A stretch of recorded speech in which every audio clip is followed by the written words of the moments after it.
देख रहे गीतांश टीवी में हूं इम्तियाज अंसारी। प्रस्तुत है समाचार।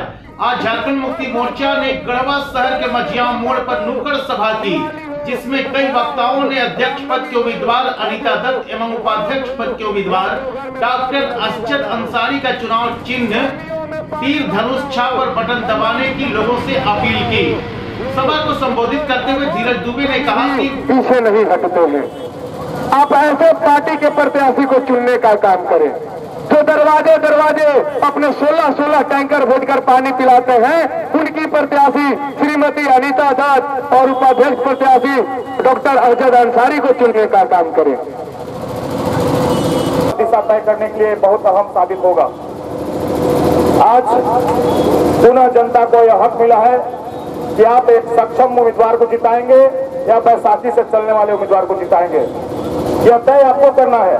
हम सबकी बातें आप सुनेंगे और भी लोग आएंगे आपको सुनाएंगे, लेकिन तय आपको करना है कि आप किस तरह के प्रत्याशी को लाना चाहते हैं।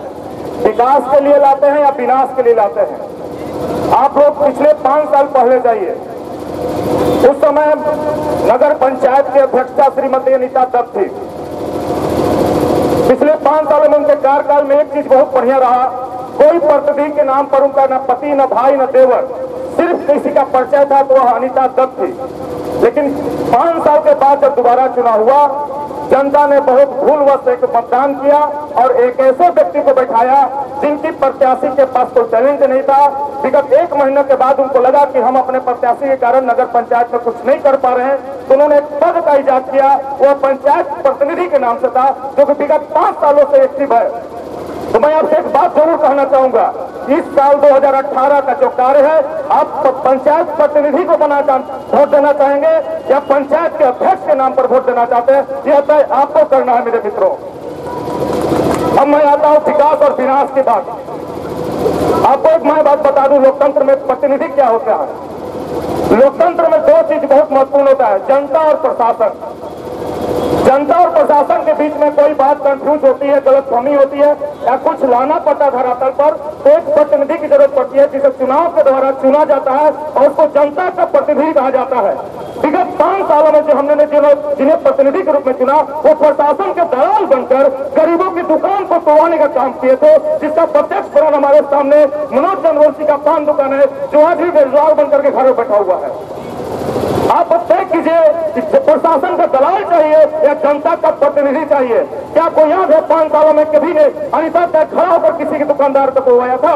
हमें नहीं याद है कि अनीता दत्त खड़ी होकर के सहीजना में, बाजार में, मेन रोड में, मझिया मोड़ पर किसी एक गरीब महिला, किसी एक गरीब सब्जी बेचने वाले का, पत्तल बेचने वाला का, पान दुकान का, मुर्गा दुकान का, कोई तो खड़ा होकर के दुकान तोड़वाने का काम किया था। यह काम इस बार जनता के प्रतिनिधि के रूप में चुने गए प्रत्याशी के पति के द्वारा पिछले 5 सालों में किया गया।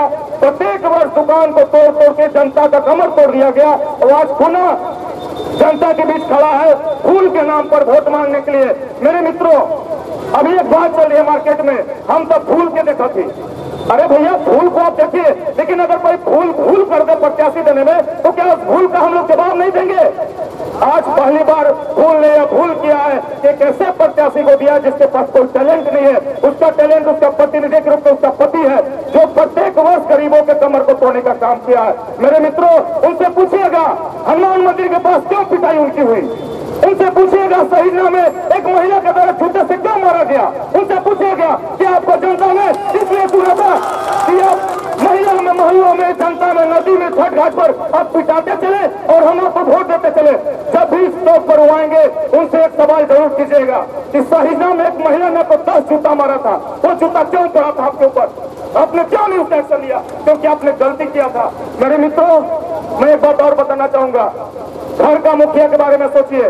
किसी के मुखिया पति होते होंगे, किसी के पिता होते होंगे। क्या आप ऐसे मुखिया को चुनना चाहेंगे, अपने घर के मालिक बनाना चाहेंगे, जो सुबह जब घर से निकलता है तो शाम को पिटा कर आता है, शाम को गाली खा कर आता है, शाम को जूता खा कर आता है? बताइए उस घर का प्रभाव क्या होगा जिसका मालिक रोड पर पिटा कर घर आता हो? मेरे मित्रों, 5 सालों में ही हुआ। हमने जिस मुखिया को चुना है, 5 साल तक वो किसी न किसी उलझाया, किसी से पिटाया, किसी से गाली सुना और मुंह देखा कर पुनः सुबह वापस आया और फिर जूता खा के घर गया।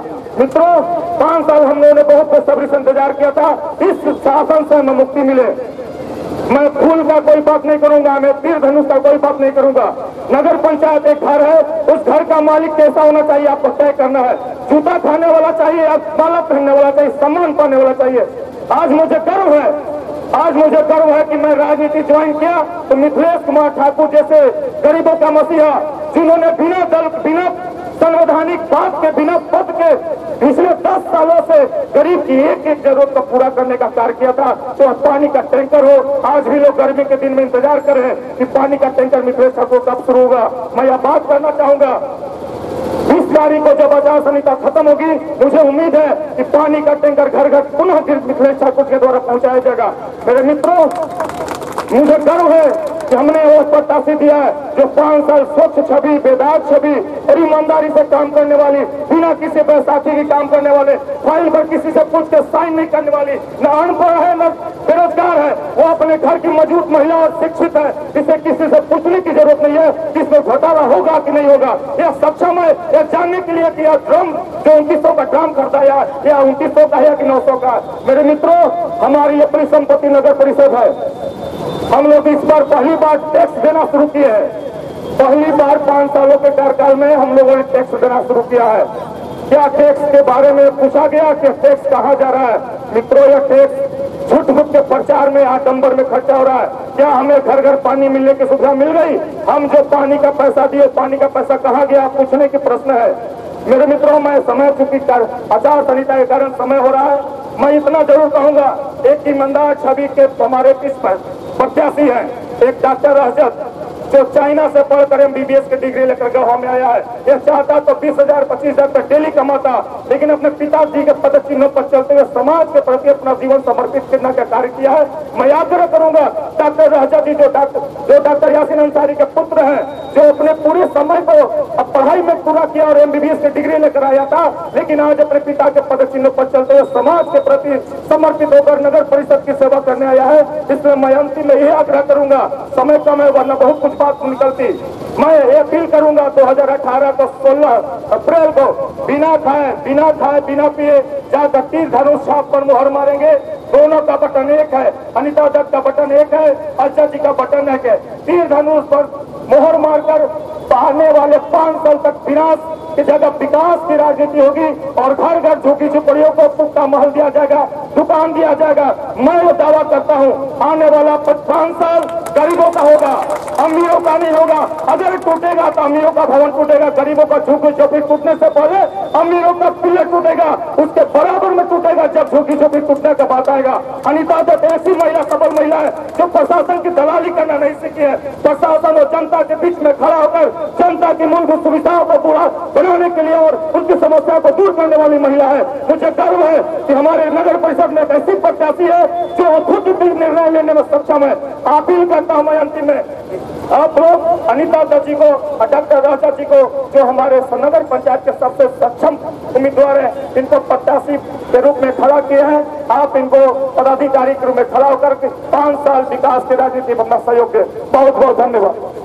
साथ ही अध्यक्ष पद की उम्मीदवार अनिता दत्त ने लोगों को संबोधित करते हुए बताया कि आज मझिया मोड़ पर झारखंड मुक्ति मोर्चा की ओर से जो नुक्कड़ सभा की गई है, उस कार्यक्रम में उपस्थित झारखंड मुक्ति मोर्चा के अध्यक्ष, सचिव एवं सभी पदाधिकारीगण, साथ ही साथ सभी कार्यकर्ता बंधु और उपस्थित यहाँ हमारे प्रेस के बंधु भाई और यहाँ उपस्थित तमाम हमारे सम्मानित जनता, अभिभावकगण, दुकानदार भाई, आप सभी को मेरे ओर से हाथ जोड़कर बड़ों को प्रणाम और छोटों को शुभ प्यार देती हूँ। साथ ही साथ आप सभी का हार्दिक अभिनंदन और स्वागत करती हूँ। जैसा कि आप सभी जानते हैं कि नगर परिषद का चुनाव होने वाला है और 16 तारीख को मतदान किया जाना है। उसमें अनिता दत्त भी झारखंड मुक्ति मोर्चा की ओर से अध्यक्ष पद की प्रत्याशी के रूप में आप सबों के सामने आई है।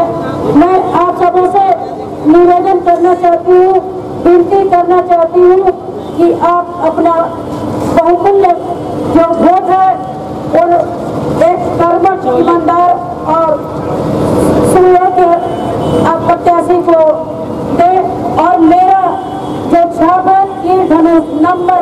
का बटन दबाकर 3 धनुष भारी मतों से विजयी बनावे। आपसे नम्र निवेदन और विनती है। जैसा कि आप जानते हैं, इस चुनाव मैदान में मैं क्यों आई हूँ, क्योंकि मेरे द्वारा 5 साल का जो कार्य किया गया था वो अधूरा का अधूरा ही रह गया। 5 साल मैं भी रही और 5 साल अभी के लोग भी रहे, लेकिन जो मेरे 5 साल में पहले जो शुरू किया गया था काम, वो अभी तक लोगों को, जो कि घर घर में 5 साल बीतने जा रहा है, बीत गया, लेकिन घर घर में पानी लोगों को नहीं मिला। हमारी जो सम्मानित जनता है वो प्यासी की प्यासी रह गई, जिसका मुझे पूरा तन मन धन से उसको उस योजना को स्वीकृत कराई थी और काम भी शुरू करवा दी थी, यहाँ तक कि पैसा भी ला दी थी। उसके बाद भी लोगों के घर में पानी नहीं मिल पाया, इससे मुझे काफी दुख हुआ।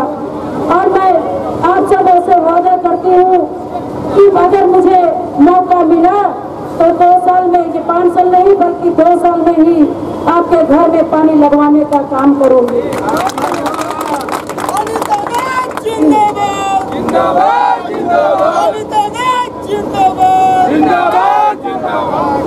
और सबसे बड़ी जो आप सबों को पता है, जो कि टाउन हॉल मेरा निजी 4 वर्षों से बंद पड़ा हुआ है, क्योंकि गैर सरकारी जो भी कार्यक्रम होता है निजी स्थलों पर किया जाता है, ये दुख की बात है। और मेरे द्वारा इसको स्वीकृत भी करा दिया गया था, फंड भी आ चुका था, बशर्ते चुनाव हो गया और चुनाव में मैं नहीं आई, कोई और आया, जिस कारण आज वो देखने का चीज है कि टाउन हॉल बंद का बंद पड़ा है। और कोई भी कार्यक्रम हम लोग करने के लिए सोचते हैं कि हम लोग कहाँ इतना बड़ा जगह मिले कि हम अपना कार्यक्रम कर सके। आप सामने देखते हैं बस स्टैंड का भी वही स्थिति है, जो कि मेरा जितना किया हुआ था वही का वही रुका हुआ है। वो भी विगत 4 वर्षों से 5 वर्षों से बंद पड़ा हुआ है। पता नहीं किस कारण बंद पड़ा हुआ है, ये तो जनता अच्छी तरह से जानती है, मुझे बताने की जरूरत नहीं है, बल्कि हमारी आवाज हमारी जनता है और हमारी आवाज को हमारी जनता उठा रही है। मैं चाहूंगी कि जो मेरे द्वारा 57 आंगनबाड़ी आप लोगों को लिए किया गया था, उसमें खासकर महिलाएं बहनों को, जो कि अस्थायी उन लोगों को रोजगार मिलता और हमारे बच्चे को शिक्षा और एक टाइम का भोजन मिलता, लेकिन उसका भी अभी कोई आता पता नहीं है कि वो कहाँ रह गया। मेरे कार्यकाल में 5 विद्यालय भी स्वीकृत कराई गई थी, जो कि 3-4 विद्यालय बनकर चालू खता में है, और जो कि 2-3 नहीं बन चुका, जो कि मैं नहीं आई, इस कारण 2 विद्यालय अभी तक नहीं बन पाया।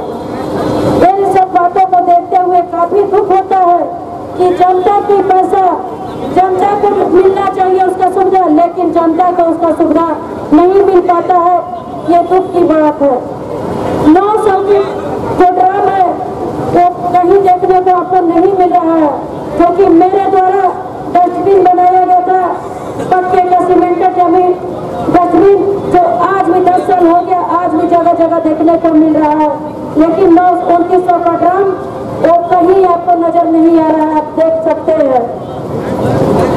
और जो कि रैन बसेरा बना है, वो सबको पता है कि रैन बसेरा कहाँ बनना चाहिए और अभी कहाँ बना है, वो देखने का चीज है कि एक जगह स्मशान घाट है और दूसरे सारा रैन बसेरा है। क्या वहाँ लोग जाकर रहेंगे? कभी नहीं रहेंगे। ऐसे जगह पर बना है कि जो कि जनता का पैसा है और जनता के पैसा को सदुपयोग नहीं बल्कि दुरुपयोग किया गया है। मैं आम जनता से, अपने सम्मानित अभिभावकों से, सम्मानित जनता से यही कहना चाहूंगी कि आप ऐसे प्रत्याशी को चुन कर लाए जो कि गढ़वा का विकास कर सके, गढ़वा को सुंदर गढ़वा और स्वच्छ गढ़वा बना सके। जिस तरह एक मुखिया अपने घर में अपने बाल बच्चा परिवार को सजो के रखता है, उसी तरह जो नगर पालिका का चुनाव है वो अपने शहर को बचाव करके, जो कि सबको समेट के सबको मिला जुला कर चलने का काम करता है, वो काम है नगर परिषद गढ़वा का। तो वैसे प्रत्याशी हम तो कहेंगे गढ़वा के पहरेदार को खोजिए, गढ़वा के पहरेदार प्रत्याशी को चुनिए जो कि गढ़वा को बचा सके, पूरे गांव को, शहर को बचा सके। ऐसे और अनेक कार्यक्रम हुए हैं जो कि हम अभी जा रहे हैं प्रत्येक वार्ड में, और वार्डों में जाने के बाद पता चलता है कि न तो नाली है न सड़क है, और है भी तो जर्जर स्थिति में है। सफाई के तो पूरा स्थिति है। अभी आप लोगों ने देखा होगा, हमारे मीडिया बंधु भी देखे होंगे कि अभी बारिश हुई, बारिश में नगर परिषद का सारा पोल खुल गया। अभी कल मैं 9 वार्ड में थी, पूरा मेरा ही पैर एकदम कीचड़ में चला गया। तो हम इससे पता लगा सकते हैं कि कितना सफाई हुआ है और कितना सुंदर गढ़वा और स्वच्छ गढ़वा बना है। इसलिए मैं चाहूंगी ये जनता से कि आपके ऊपर है, आप अच्छे और ईमानदार प्रत्याशी को चुने, और वो जो वैसे प्रत्याशी जो गढ़वा के विकास कर सके, और कोई भी कार्यक्रम में स्वयं उपस्थित रहे, न कि दूसरे के बल पर निर्भर रहे, खुद अपने पैर पर आप लोगों से मिले, जनता के बीच जाकर जनता की समस्या को सुने, जनता की जो समस्या है उसको हल करे, निराकरण करे, वैसे प्रत्याशी को चुने, न कि किसी और बल पर चलने वाले प्रत्याशी को चुने। आप देखे होंगे कि अगर कहीं भी कोई भी कार्यक्रम होता है तो मैं स्वयं जाती हूँ, न कि किसी और का, मेरा पति जाते हैं या कोई और जाता है। आपका चेक डैम का जो स्थिति था मैं बनवाने के लिए कहा कर रही थी, लेकिन चेक डैम इस जगह बना तो सबको पता है कि किस जगह चेक डैम बना, और वो बल्कि टूटा तोड़ा गया चेक डैम, उसमें 2-2, 3-3 कांड हो चुके। और वहाँ का जो मोहल्ला है आसपास के, वहाँ के घरों में बदबू आने लगी, जो पानी की सप्लाई का पानी था या जो बोरिंग का पानी था, उस घर में बदबू आने लगी पानी में। तो वैसे जगह को चयन करने से पहले आप अच्छे प्रत्याशी को चुने कि जो भी सरकार की पैसा आती है और आप सबों की जो पैसा आती है उस पैसा का सही जगह उपयोग हो सके, न कि गलत जगह हो सके। आपका पैसा आपके विकास में लगे, आपका जो हक है आपके पास मिले, और आपके जो सुख दुख में शामिल हो वैसे प्रत्याशी को चुने। मैं इतना ही कहकर आप सभी को बड़ों को प्रणाम करते हुए, छोटों को शुभ प्यार देते हुए, और फिर से कहना चाहूंगी कि Anita Dutt number 1 EVM machine का सबसे ऊपर वाला बटन, नंबर 1 का बटन दबाकर ये धनुष पर अपार मतों से विजयी बनावे, और इन्हीं चंद शब्दों के साथ अपनी वाणी को विराम देती हूँ। और जनता का अपार समर्थन मिल रहा है, इसके चलते जनता का मैं आभारी हूँ। धन्यवाद। वहीं उपाध्यक्ष पद के उम्मीदवार डॉक्टर असजद अंसारी ने सभा को संबोधित करते हुए बताया कि हार्दिक अभिनंदन करता हूं और धन्यवाद करता हूं कि आप लोग अपना कीमती समय दे रहे हैं और हम लोगों की बातें सुन रहे हैं। पूरी झारखंड मुक्ति मोर्चा की ओर से मैं आप सभी लोग का धन्यवाद करता हूं। आज गढ़वा बहुत सारी प्रॉब्लम, बहुत सारी समस्याओं से जूझ रहा है। ये 2018 जरूर चल रहा है, पर मेरे हिसाब से ये 1990 का ईस्वी बता रहा है कि गढ़वा 1990 में अभी भी जी रहा है, क्योंकि आज भी हर घर में पानी की सप्लाई नहीं है। ये बहुत दुख की बात है गढ़वा वासियों के लिए कि हर घर में पानी की सप्लाई नहीं मिल रही है। नाली का कोई इंतजाम नहीं है। आज भी मैं वार्ड नंबर 9 में गया तो लोग बोल रहे हैं कि पानी नहीं है घर में, कब से टैंकर चलेगा, ठाकुर जी का जरा बताइएगा। तो उन्हें आश्वासन दे के आया हूँ, अभी इलेक्शन का वक्त है, 30 तारीख के बाद से फिर से टैंकर का शुरू हो जाएगा। बहुत दुख होता है कि आज भी लोग टैंकर और चापाकल पे आश्रित हैं। ये 2018 है, ये इसमें हर घर में पानी की सप्लाई होनी चाहिए और वहाँ पे लोग टैंकर और चापाकल के भरोसे जी रहे हैं। मैं किसी वार्ड में जाता हूँ तो लोग बोलते हैं कि चापाकल है तो खराब पड़ा हुआ है, तो चापाकल बनवा दीजिए और चापाकल गड़वा दीजिए। लोग आज भी नहीं सोच रहे हैं कि पानी की सप्लाई होनी चाहिए, सुबह शाम पानी की सप्लाई आना चाहिए घर में, ये कोई नहीं देख रहा है। लोग टैंकर और चापाकल के भरोसे आश्रित होते जा रहे हैं, ये बहुत दुख की बात है। सेकेंड चीज, नाली का कोई भी ड्रेनेज का सही से सिस्टम नहीं है गढ़वा में। कहीं है बना हुआ तो टूटा पड़ा हुआ है, ओपन नाली है, खुली नाली है, जो कि मैं शुरू से पक्ष में ओपन नाली के पक्ष में रहा ही नहीं हूँ। मैं शुरू से यही बोलते आया हूँ कि नाली होनी चाहिए तो बंद नाली होनी चाहिए, अंडरग्राउंड नाली होनी चाहिए, ताकि गंदगी नहीं हो, उसमें कोई कचरा नहीं फेंक सके, उसमें मच्छर नहीं पनपे, ताकि कोई बीमारी लोगों को नहीं हो। तीसरी चीज, रोड, कहीं भी गली में आप जाइए, रोड वो क्वालिटी की नहीं है तो टूटी पड़ी हुई है। तो लोग यही बोल रहे हैं कि इस गली में रोड बनवा दीजिए। 5 साल से हम लोग कहते कहते थक गए। जो अभी वर्तमान में चेयरमैन है, उन्होंने वादा तो किया पर बनाया नहीं। प्लीज ये करके बना दीजिए। सुने, आश्वासन दे के आया हूँ कि आज इस बार आपको नेता नहीं, एक डॉक्टर आपसे वादा करके जा रहा हूँ कि आया तो जरूर ये सब आपको मिलेगा देखने को। चौथी चीज, गढ़वा में आप लोग जान रहे हैं कि जाम से परेशान है लोग, आए दिन यहाँ दुर्घटना होते रहती है।